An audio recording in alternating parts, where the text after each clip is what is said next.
I'm doing my part. I'm doing my part. I'm doing my part. Borgoth, right here. The Scarab King is one of the most annoying champions in Raid Shadow Legends, and I have been doing it wrong. Now, he's actually fairly easy of a problem to solve because he is a puzzle based, right? In Doom Tower, where he becomes super annoying is inside of Cursed City, where he gets a lot harder and you have a limited number of champions that you could use. And there's a couple problems and a couple things to overcome when battling him. The first one is that if you attack without shields, he's going to retaliate and do this really horrible attack right there, which is doing damage, stripping away positive effects, and worse than all that, putting that provoke right here where you're not able to do any abilities and then your team just dies. The second problem is that he has this shield up here and effectively not doing a lot of damage at all. And in fact, under certain builds, even if you have the sustain to survive all of that, you'll get past the turn count of 1500, you know, and that might take 45 minutes to an hour, let's say. And then you lose just because you run out of turns. So what has been happening for me in Raid Shadow Legend is that I have been conveniently avoiding the horrible truth that gear sets absolutely matter. I've been largely avoiding gear sets and not bothering with putting the right kind of sets of gears. I've been focusing on stats, and that is the general suggestion when you start playing Raid Shadow Legend, is focus on individual pieces and they have the correct sets, and or maybe focus on 2-piece sets. But now that I'm having a larger amount of artifacts and I'm going into specialized situations, I'm really gonna have to be mindful of what pieces to use. And the place that oftentimes will give suggestions is on Hell Hades, and it'll say recommended artifact sets, and then they will give recommended PvP artifact sets, recommended PvE, and you can see what they are. Like, this is a pretty generic one: speed, perception, relentless, reflex, and then of course, you know, when you're in PvP, you know, stone skin is going to be very important. So what we're going to do is we're going to talk about why I use Lady Annabelle essentially to solo the boss. Even though I went in with the full team, I essentially was able to solo it with just her. I didn't even need to take in the rest of the team. And the reason why she did that is because she has 2 reasons why she is a very good champion. If you have not done so already, click the link in the description or scan the QR code right here on the screen so you can get Corrado, legendary character, right out of the gate. And then when you get hit level 15, you're gonna get Ugo, who's epic support champion, does debuffs, puts block buffs on them. Very useful in Hydra. And then you got Tagore right here, which has a full team revive, immensely helpful. More importantly than that, in the first 24 hours of starting a new account, you're gonna wanna use one of these promo codes right here on the screen. And my current suggestion is to use Monkey King for Sun Wukong. I'm kind of split between the two, Desert Queen and Monkey King, but because the promo codes that I have some supports, good supports, Monkey King is going to be an excellent campaign farmer, arena, damage dealer, nuker, plus he has this really cool revive mechanic. And from what I'm hearing, in-game players are using Sun Wukong constantly, and as of all the characters here, probably has the most in-game viability. Monkey King, that works to the end of June. If you're interested in starting a new account, use a new email and go on a new device, it's a pretty good time to start doing that. I think it's a lot of fun to start a new account, so use the link in the description. Now, let's talk about Lady Annabelle. And actually, I might change my promo code up to give her. She is mostly known for doing fun things against Bommel, where the bomb guy comes out in the bombs. And she has this interesting mechanic, which is not relevant to this conversation at all right here.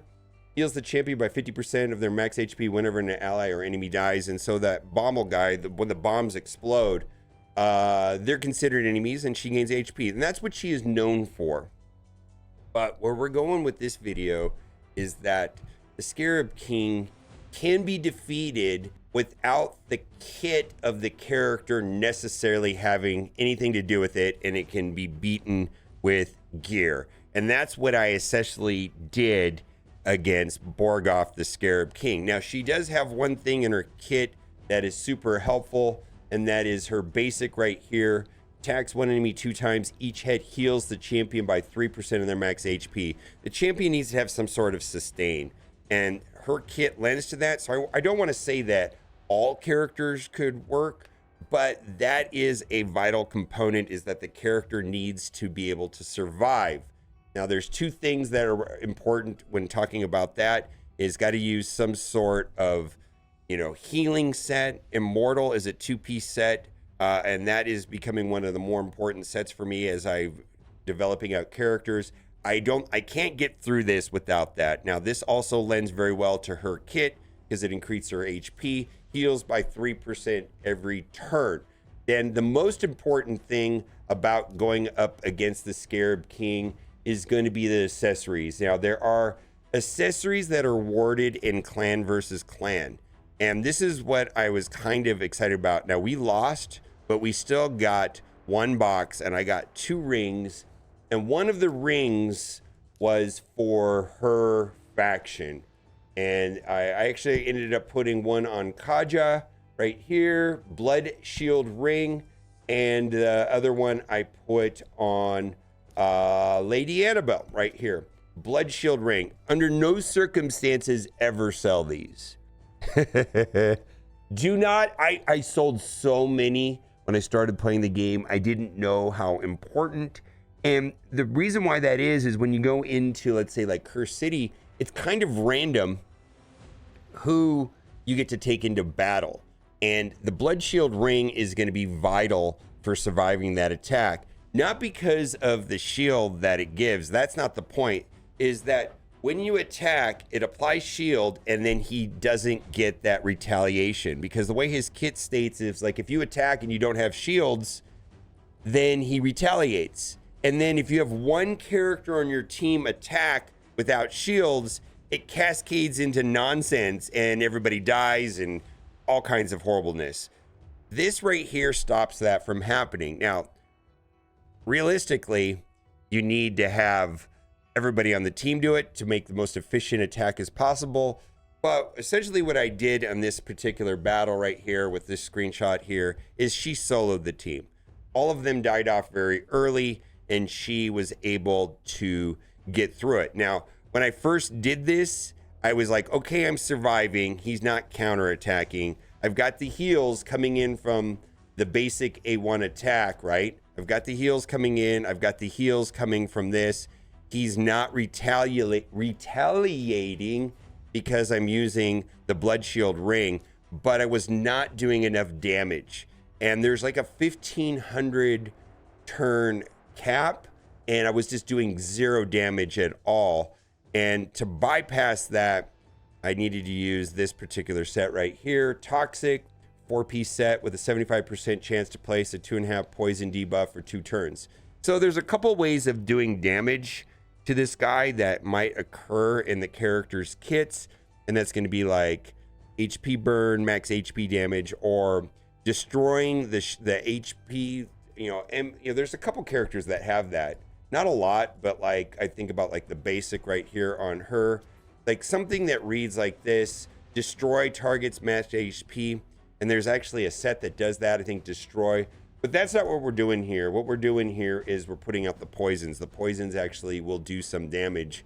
And this combo, so basically, she's able to solo Scarab Borgoth, but it has really nothing to do with her kit. It really doesn't. Other than she has some sustain right here. Was able to add extra sustain here, and then the damage is coming from Toxic. Now, the cool thing about Toxic is that this works without having to have accuracy on the character. And so abilities that come from artifacts are not dependent on the character's accuracy. So I didn't have to worry about accuracy on her. Just had to make sure she had a little bit of HP, a way of getting that HP back, and then the Toxic set lets it go. And this allows her to essentially solo the boss. Which is pretty cool. I'm gonna show you. She could solo the boss. It takes like 30 minutes. So you can see right here, it took 32 minutes. Got through it. And the other characters died off. I really didn't need them. I suppose I could go in with Kaja and her and do it because I have the ring on there, but you really want to go in probably solely with characters that have them a way of giving themselves shield or with that ring. And I was just like, wow, I was able to beat this solely because of gear is the reality. I can go in here and do this. I think Kaja would be good for the speed. Actually, I'm going to put Kaja in there because Kaja, these two have the ring, right? And I could go through with these two. I mean, they're just going to go, and when they attack, he's not counterattacking. That's his turn, right? No counterattack. The bleed is landing right there. See the bleed right there, and that's where the damage is going to come from. I guess if Brimstone would be super helpful here also. You know, I think if I, had the presence to put Brimstone, typically Brimstone only goes on super high characters, and that's from one of the blessings. Characters that have high accuracy and don't do a lot of damage get Brimstone. These two don't have Brimstone, but you get the idea. Brimstone would accomplish this. Poison would accomplish this. Destroying max HP will knock this down right here, this extra shield bar, to get through him and actually do some meaningful damage to him because his kit's complicated. So in short, the solution is have some sort of character that has some sort of sustain built into their kits, which a lot of characters do. Blood shield ring, blood shield artifact to give the shield so he doesn't counterattack. Some sort of regeneration set like Immortal so that they have some sustain. And then lastly, Toxic to do the poison. And then the character itself really doesn't matter that much. And you can use your favorite and my favorite character to do that. I'm such a fan of her. I'm such a fan of her. I even made her on my channel art. On my channel. I'm actually thinking about asking them if I could get her as one of my giveaways. All right. Speaking of giveaways, for new accounts, click the link in the description. If you want to start playing Raid Shadow Legend and have fun with me, I've been having a blast. You're going to get started the right way, though. You get Corrado, who's legendary. Then you got two epics, amazing ones. Ugo at level 15, and then Tagore at level 30. And then if you're starting the game fresh, you have to pick a starter champion. It doesn't really matter which one you pick, but I suggest Kale. That's going to happen within the first couple minutes of playing the game. And then immediately go into the promo code. If you're on iOS, you can use the link in the description to do that. On Android and PC, you can just do it in the menu pretty simply. And my suggestion is to use Monkey King to get Sun Wukong, and that works until the end of June. Bye for now.